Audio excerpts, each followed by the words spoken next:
apa kabar Anda hari ini? Senang sekali saya Ulfolia kembali menjumpai Anda dalam berita Kaltim hari ini.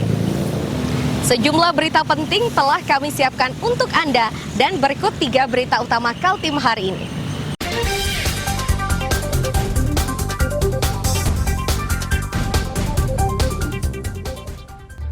Tuntut ganti rugi lahan, warga Samarinda blokir jalan Ring Road 1 dan 2.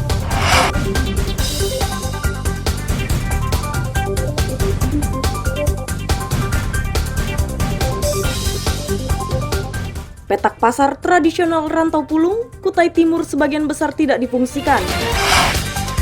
Rebutan buah durian mewarnai festival durian di Kutai Barat. Seribuan buah durian yang disediakan ludes dalam tempo 15 menit. Ini kenapa nih? Ini pulangnya. Pengendara yang hendak melintas di Jalan Ring Road 1 Samarinda Senin siang harus berbalik arah karena jalannya ditutup warga yang mengaku sebagai pemilik lahan. Kondisi serupa juga terjadi di Ring Road 2. Di kawasan ini warga tidak mengizinkan siapapun melintas kecuali pembawa material untuk pembangunan. Penutupan jalan ini sudah 2 kali dilakukan. Pada aksi pertama, warga bersedia membuka blokir tersebut setelah pemerintah kota berjanji akan membantu menyelesaikan ganti rugi tersebut kepada pemerintah provinsi. Warga akhirnya kembali menutup jalan tersebut setelah dalam mediasi di pengadilan negeri, warga merasa tidak mendapatkan kepastian ganti rugi.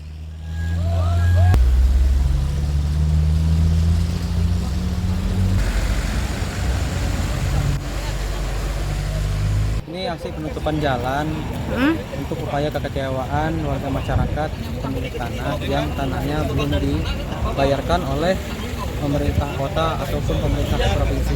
Kami menyampaikan permohonan maaf yang sebesar-besarnya kepada pengguna jalan atas aksi yang dilakukan oleh warga masyarakat ini yang kami lakukan ini.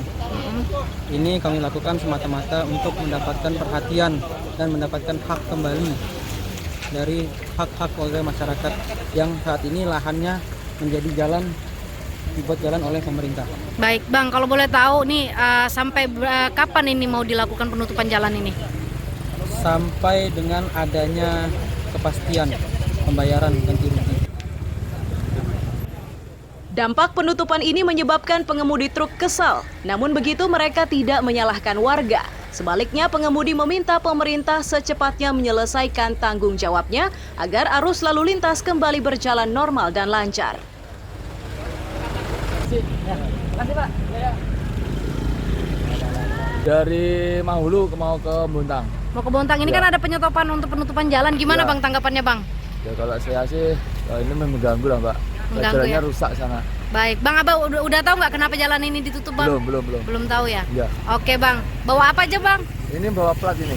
Bawa plat. Ya. Kalau misalnya disuruh putar balik, jauh nggak Bang? Ya jauh lah Mbak, lewat kota larangan jamnya. Oke siap. Hingga Senin sore penutupan masih berlangsung. Warga berjanji akan menutup jalan tersebut untuk selamanya jika ganti rugi yang mereka inginkan tidak diberikan pemerintah provinsi. Amir Hamzah dan Nina Erlina melaporkan dari Samarinda.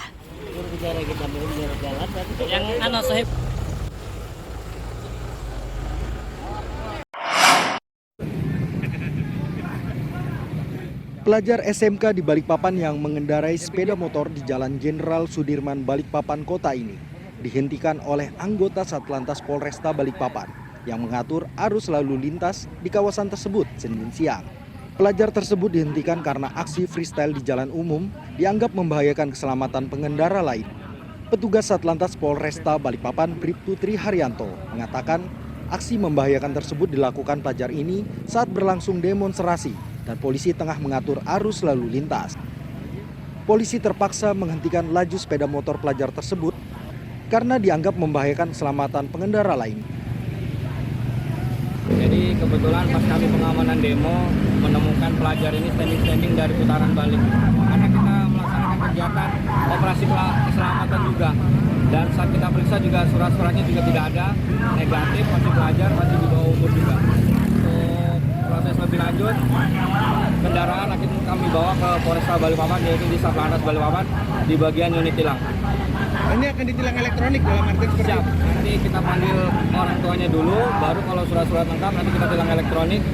Apabila masih di bawah umur ya orang tuanya yang bertanggung jawab karena masih di bawah pengawasan orang tua. Meski sudah terjaring razia pelajar ini, tidak menyesal. Aksi jumping di jalan raya ini diakui dilakukan bersama temannya sepulang dari sekolah. Saat dihentikan polisi, rekannya tersebut memilih kabur, sedangkan ia memilih berhenti. Tadi seru-seruan sama teman. Jumping-jumping gitu ya? Iya. Tapi tahu kalau itu melanggar jumping-jumping itu. Tahu bang. Tahu. Ya, Nggak lihat tadi ada polisi? ada. Lihat. Lihat. Tapi memang seru-seruan ya. Seru-seruan. Seru-seruan sama temen ya? Iya. Temennya mana? Temennya udah ditangkep bang. Anehnya. Temannya kabur duluan. Iya. Sampai yang ketangkep. Iya. Padahal 2 yang jumping-jumping ya. Nyesel nggak? Udah. Usai ditilang secara elektronik, pelajar itu pun diberi pembinaan oleh polisi agar tidak mengulangi perbuatannya karena membahayakan keselamatan pengendara lainnya. Amir Hamzah dan David Purba melaporkan dari Balikpapan.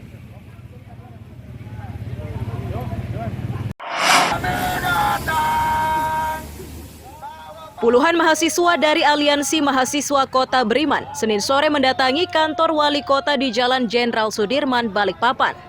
Dalam aksinya kali ini, para mahasiswa mengajukan 8 tuntutan kepada pemerintah kota.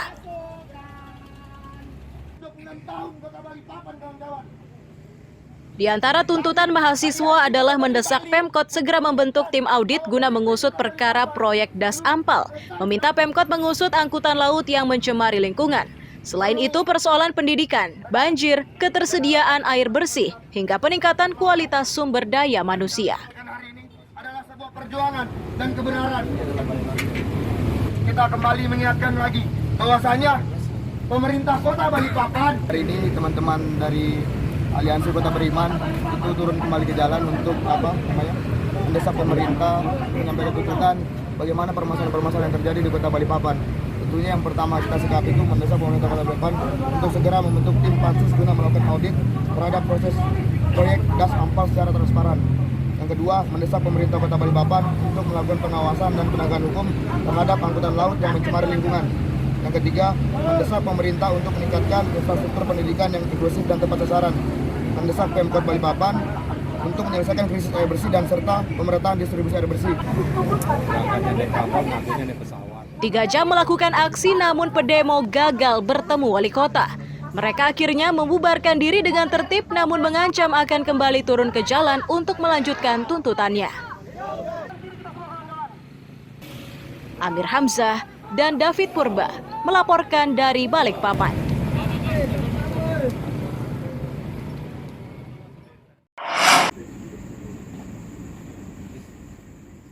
Perwakilan Aliansi Masyarakat Peduli Penajam atau AMPP Senin siang mendatangi Polda Kaltim di Balikpapan untuk meminta bantuan penyidik ikut membantu mengungkap perkara dugaan korupsi yang saat ini masih ditangani Polres Penajam Pasir Utara.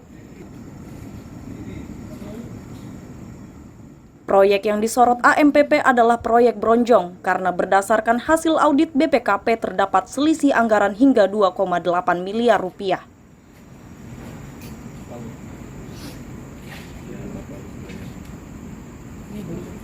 Beberapa nominal di sini, ini uang negara dikembalikan, otomatis ini kan aliran dana dari rekening ini yang kemudian harus diusut tuntas. Nah, entah ini dari rekening perusahaan, pribadi atau rekening yang lain, ini yang kemudian tadi kami minta kepada pihak Polda untuk bantu diusut tuntas. Kami mendukung lah bagaimana kemudian kerja-kerja hukum dari Polda Kaltim kalau di daerah Polres yang kemudian mengurus untuk bagaimana bisa menuntaskan kasus ini.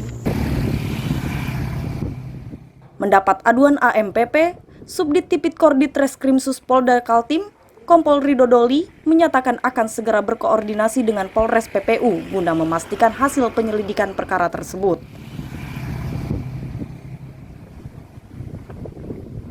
Kami menerima dengan baik apa yang menjadi masukan sehingga kita nanti bisa teruskan kepada penyidik di Pikor di Polres PPU. Dalam hal ini kita akan melaksanakan supervisi nanti ke depannya sehingga berkas ini cepat ya. mempercepat untuk P21 gitu ya, dimana perkara sebelumnya kan sudah ada yang P21 sehingga nanti berkasnya nanti lebih mudah untuk P21 sehingga nanti supervisi ini nanti bisa menjadi guidance untuk mencari solusi gimana sih berkas ini bisa bolak-balik antara kejaksaan dan penyidik. AMPP menuntut temuan BPKP tersebut cepat ditangani agar perkaranya terungkap secara tuntas. Amir Hamzah dan David Purba melaporkan dari Balikpapan.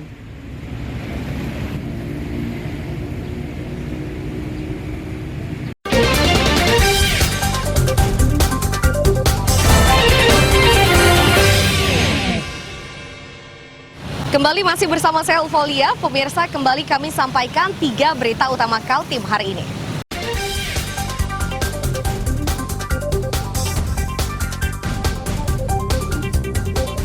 Tuntut ganti rugi lahan, warga Samarinda blokir jalan Ring Road 1 dan 2.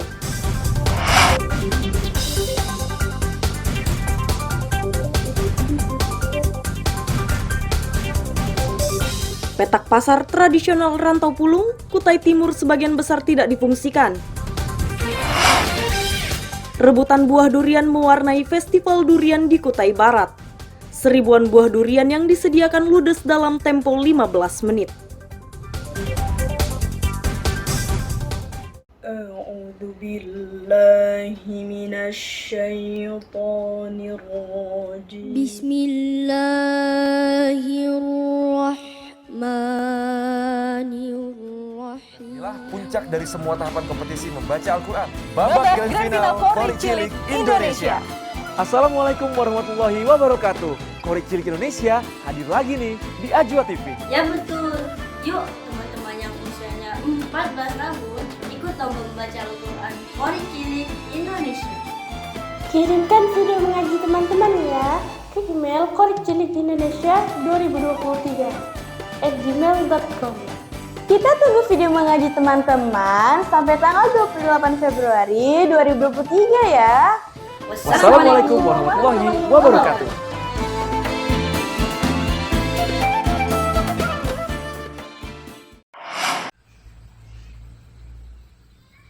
Pasar Rakyat Padang Raya Rantau Pulung Kutai Timur ini dibangun dengan dana bantuan pemerintah pusat melalui Kementerian Perdagangan. Meski baru didirikan tahun 2017 dengan biaya 6 miliar rupiah, namun kondisinya sudah memprihatinkan. Puluhan petak yang disiapkan hanya dihuni 6 hingga 7 pedagang. Juni Sugianto, warga desa Kebon Agung menyatakan saat awal dibuka pasar tersebut sangatlah ramai. Kondisi tersebut berubah drastis saat pemerintah menerapkan pembatasan aktivitas akibat penyebaran wabah COVID-19. Sejak saat itu pedagang satu demi satu meninggalkan pasar dan berpindah ke tempat lainnya. Juni Sugianto meyakini kondisi akan berubah jika pemerintah setempat turun tangan. Ya mungkin satu-satunya jalan juga harus didukung dengan Bapak pemerintah daerah, Bapak kecamatan, apalagi Pak Bupati, ya dinas lah. Karena tanpa didukung itu enggak bisa rame lagi Pak ini. Ya karena ini kan sumber ekonomi Rantau Pulung, jadi beberapa desa itu ya satu-satunya cuma ini yang ada pasarnya.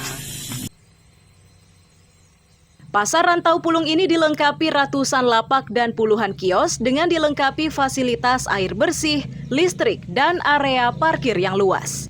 Amir Hamzah dan tim liputan melaporkan dari Kutai Timur.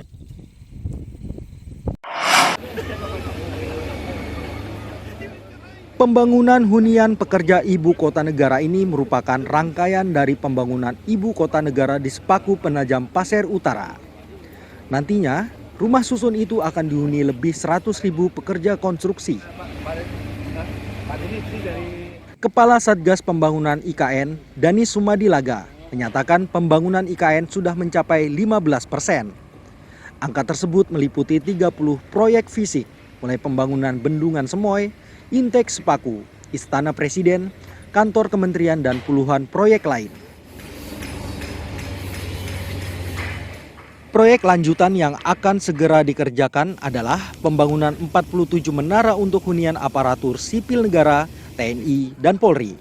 Menara yang dibangun dengan anggaran 9,4 triliun rupiah itu diperkirakan akan mampu menampung hingga 17.000 orang.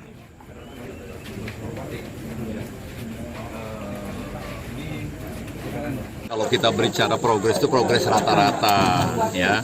Kayak misalnya kalau kita bicara bendungan Sepaku Smoy itu sudah hampir 85%, Intek Sepaku 82%, tapi ada yang baru mulai.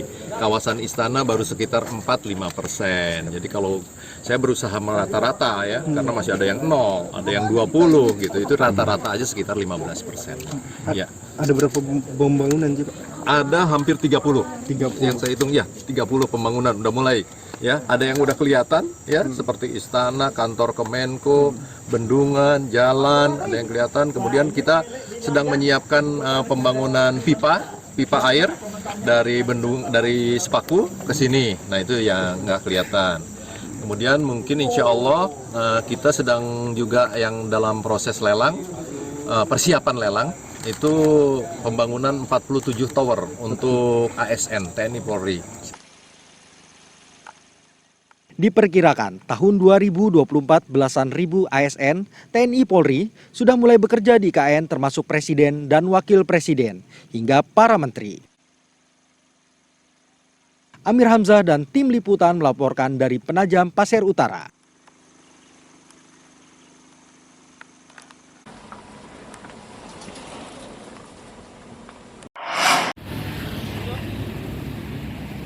Satuan Lalu Lintas Polres Berau masih memberlakukan metode tilang secara elektronik atau elit dan tilang manual. Mereka belum merubah sistem tersebut karena belum mendapat petunjuk dari Mabes Polri. Khusus tilang manual tetap dilaksanakan kepada pelanggar yang terlihat secara kasat mata. Hanya saja untuk tilang elektronik, pihak Satlantas Polres Berau belum bisa menerapkan secara maksimal karena kamera pemantau di jalan-jalan utama belum dipasang. Satu-satunya cara menerapkan tilang elektronik hanyalah melalui patroli roda 2 yang dilengkapi kamera di bagian helmnya. Kalau penyebab banyak sih. Kalau efektif tetap efektif. Karena kan kita masih, kalau dari pemerintah pusat kan belum ada pencabutan PPKM. Itu kan tidak lanjut dari kemarin situasi COVID yang melanda kita lah. Makanya dilaksanakan etle. Kalau untuk efektif tetap efektif. Cuman kalau untuk pelanggaran-pelanggaran yang kiranya fatal, itu pasti kita lakukan tilang manual. Karena kan di Berau sendiri kan belum ada CCTV juga ya? Belum. Itu yang nanti etle statis. Oh, siapa itu yang lagi diusulkan? Itu yang lagi kita usulkan. Kira-kira kalau untuk tilang manual kabarnya mau diterapkan lagi, itu gimana? Betul nggak? Kalau kita di wilayah sebenarnya nunggu petunjuk dari Mabes. Tahun 2022, angka pelanggaran lalu lintas di Kabupaten Berau yang terjaring mencapai 17.001 perkara. Polisi akan berupaya memberikan pemahaman agar angka pelanggaran berkurang. Amir Hamzah dan Miko Gusti melaporkan dari Kabupaten Berau.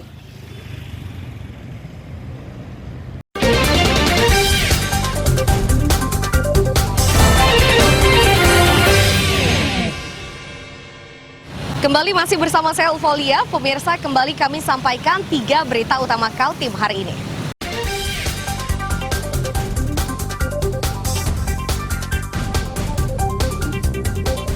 Tuntut ganti rugi lahan, warga Samarinda blokir jalan Ring Road 1 dan 2.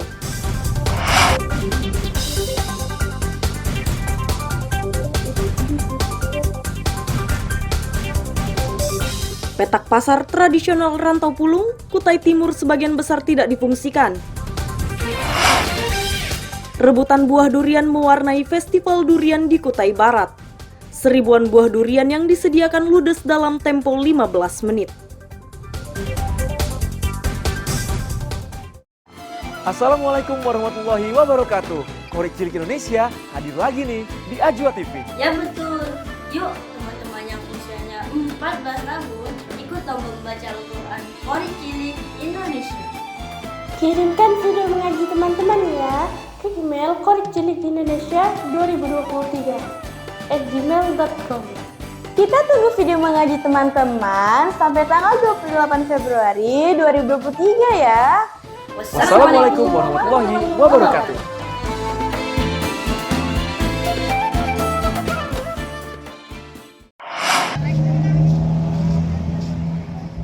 Puluhan pelajar SMA Negeri 2 Samarinda berkunjung ke Mapolsekta Samarinda Kota Jalan Bayangkara, Samarinda. Tempat ini disasar karena sudah ditetapkan sebagai salah satu cagar budaya di Samarinda. Para siswa diajak berkeliling mulai bangunan yang kini dijadikan sebagai sarana olahraga, ruang penyidik hingga bangunan utama yang ditempati Kapolsekta, Penjagaan, Unit Perlindungan Perempuan dan Anak, serta Unit Laka Lantas Polsekta. Pihak sekolah membawa anak didiknya di tempat tersebut untuk mengenali cagar budaya yang masih tersisa di Samarinda. Tahu karena kita sebelum kesini kita udah belajar di sekolah tentang cagar budaya ada apa aja. Untuk di Kota Samarinda ada berapa? Belum tahu, tapi yang saya tahu ada Museum Samarinda, ada Polres ini, sama kalau di Samarinda seberang ada masjid. Kalau di Sanga-Sanga juga sebelum sini kita sudah berkunjung ke Sanga-Sanga. Terus ya. Untuk ke kantor polisi ini baru pertama atau udah pernah? Baru pertama kali. Baru pertama kali ya? Ini adalah salah satu kegiatan proyek. Kami mengunjungi Museum Samarinda dan salah satunya adalah Polsek Samarinda Kota. Karena ini adalah termasuk cagar budaya sesuai dengan SK Wali Kota. Kemudian dari kegiatan ini apa yang ingin dicapai, Bu? Banyak dari kegiatan ini anak-anak diajak untuk memang dalam proyek itu, Pak, dia diminta untuk menelusuri warisan leluhur. Kan salah satunya warisan leluhur ini adalah Polsek Samarinda Kota ini. Ada berapa siswa dan kelas berapa yang mengikuti kegiatan ini? Yang mengikuti kelas 10 semua, karena yang kurikulum Merdeka ini semua kelas 10, Bapak. Kelas 10 ya? Iya. Ada sekitar berapa kira-kira, Bu? Sekitar 350. 350? Iya. Kapolsekta Samarinda Kota AKP Jajat Sudrajat menyatakan upaya perawatan Polsekta terus dilakukan sejak bangunan tersebut Kapolsekta Samarinda Kota AKP Jajat Sudrajat menyatakan upaya perawatan Polsekta terus dilakukan sejak bangunan tersebut ditetapkan sebagai cagar budaya oleh pemerintah kota. Polisi juga berharap generasi mendatang tetap mengenal sejarah berdirinya kota ini. Tanggapan dari pihak kepolisian dengan kunjungan anak-anak ini gimana, murid-murid ini? Ini kunjungan yang sering dilakukan oleh siswa ke Polsek Kota karena Polsek Kota merupakan cagar budaya, sehingga ini bangunan-bangunan sejarah yang perlu menjadi wawasan untuk anak-anak sekolah. Anak-anak sekolah ya? Anak-anak sekolah. Hingga sekarang tidak boleh ada perubahan-perubahan. Perubahan-perubahan ya? Renovasi pun tidak boleh. Jadi memang ini bangunan ini seperti apa adanya semenjak dahulu. Kantor polisi Jalan Bayangkara Samarinda Kota ini didirikan tahun 1914 saat zaman penjajahan Belanda. Sejak pertama berdiri, bangunan tersebut sudah dimanfaatkan menjadi kantor polisi. Sebelum diubah menjadi Polsekta, bangunan ini merupakan markas utama Polresta Samarinda. Amir Hamzah dan Iswanto melaporkan dari Samarinda.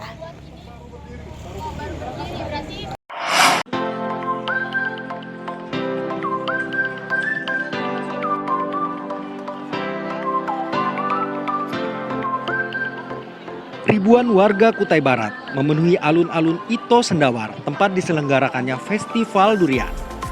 Kegiatan ini menarik perhatian warga karena festival tersebut memamerkan beragam jenis durian termasuk hasil olahan dari durian.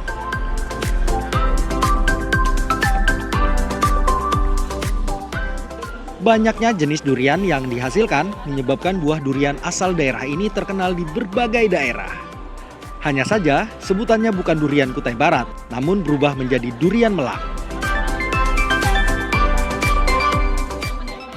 Bupati Kutai Barat FX Yapan menyatakan Melak tidak menghasilkan durian. Durian yang dipasarkan ke berbagai daerah seperti Tenggarong, Samarinda, Balikpapan, dan beberapa daerah lainnya itu dihasilkan berbagai desa di Kutai Barat. FX Yapan meyakini penyebutan durian Melak ini karena buah tersebut diangkut melalui dermaga Melak.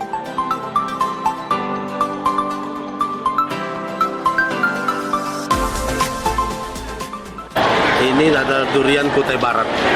Dulu kenapa disebut durian Melak? Karena dulu Melak itu adalah sebuah pelabuhan kapal.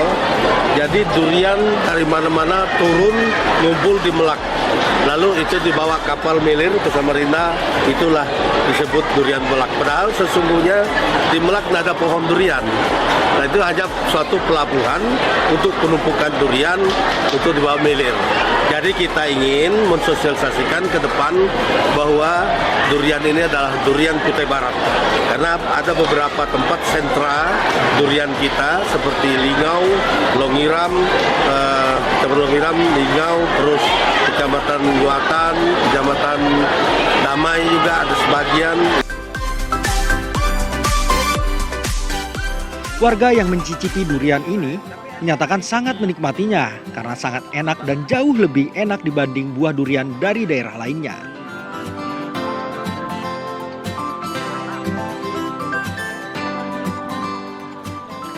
Coba dulu ya, pastikan. Rasanya enak banget. Enak ya? Enak banget. Segar. Durian dari Kutai Barat dengan durian daerah lain, menurutmu bedanya gimana? Durian Kutai Barat lah enaknya. Bedanya itu ada khasnya lah Kutai Barat. Rasa duriannya gimana gitu. Kalau yang luar hambar. Ya mungkin apa ya? Karakternya beda ya? Iya, beda. Nah, tapi lebih kuat kayaknya Kutai Barat.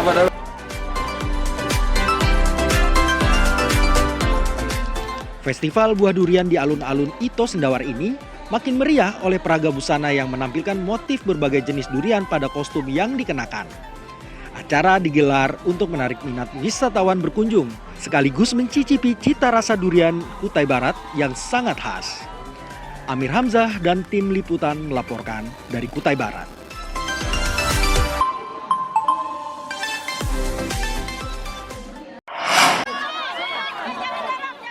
Ratusan warga seketika berebut buah durian yang sudah disiapkan oleh pemerintah Kabupaten Kutai Barat dalam festival buah durian di alun-alun Ito Sendawar.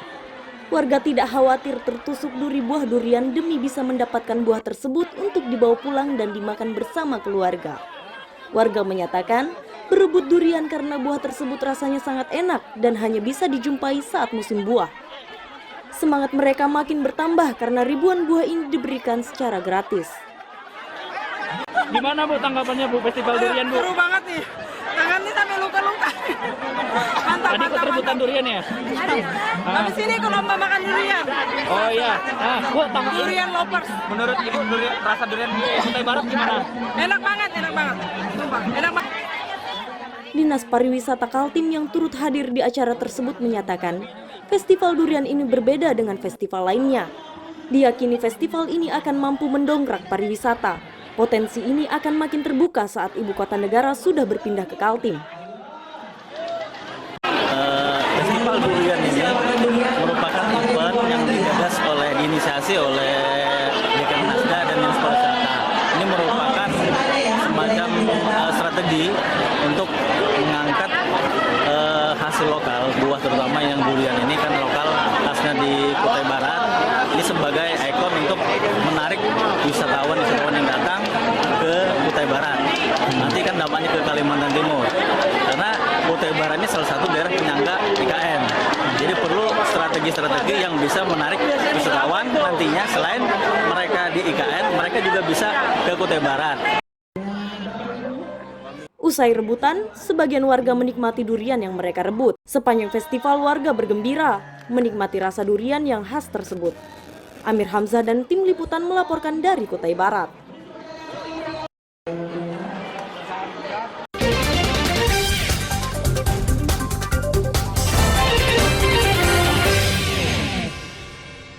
Pemirsa, berita tadi sekaligus menutup perjumpaan kita kali ini. Akhirnya, saya Eufolia beserta tim redaksi yang bertugas mengucapkan terima kasih atas perhatian Anda. Selamat pagi, selamat beraktivitas. Sampai jumpa.